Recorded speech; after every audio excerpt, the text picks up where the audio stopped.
Alright, so I had to go back and watch the second episode of, the third episode of Korra. And, because when I first saw it, I hated it, okay? And I'll tell you why I hated it. I hated seeing Tenzin and his siblings, bickering when they're supposed to be looking for his daughter, right? So, I thought that was ridiculous. I hated seeing Korra, just disrespecting her father in her freaking power lust, okay? And I was like, really okay, these writers are not that deep about this whole spiritual thing, right? And then I hated seeing Varric being so, gung-ho for war.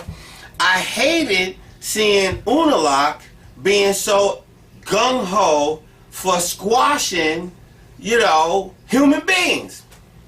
I can't stand Unalaq for thinking that spiritualism is more important than human beings, right?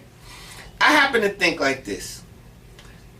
I told you in the last video that people can get very materialistic with spiritual things. They start to think that the spiritual talent or the spiritual gifts, future sight, and all this kind of stuff that comes with the gifts of the spirit are actually more important than human beings. But human beings are more important. And the thing that I think, Korra is going to be figuring out this season, Korra, she inherited from her father this act first power, kind of way of dealing with stuff. And like she said, she starts fights, she doesn't break them up, But Korra's going to find out this season, if this is legit, okay, that she cannot use power, okay, even in the spirit world.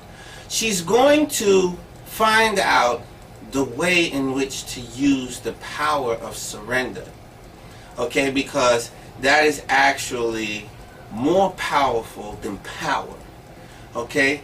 When you can use all the power in the world, and all the power in the world cannot bend the hearts of people, she is going to find that the power of surrender is even more powerful than all the power that she had amassed.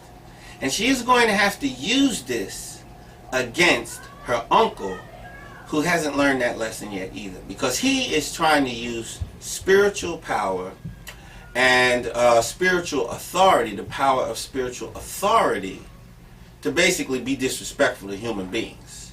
But Korra is a little bit like that, which is why they have a good relationship right now. But she's going to surpass him, and she's going to have to correct him. This is just the way I see it happening. Alright, so talk to you later.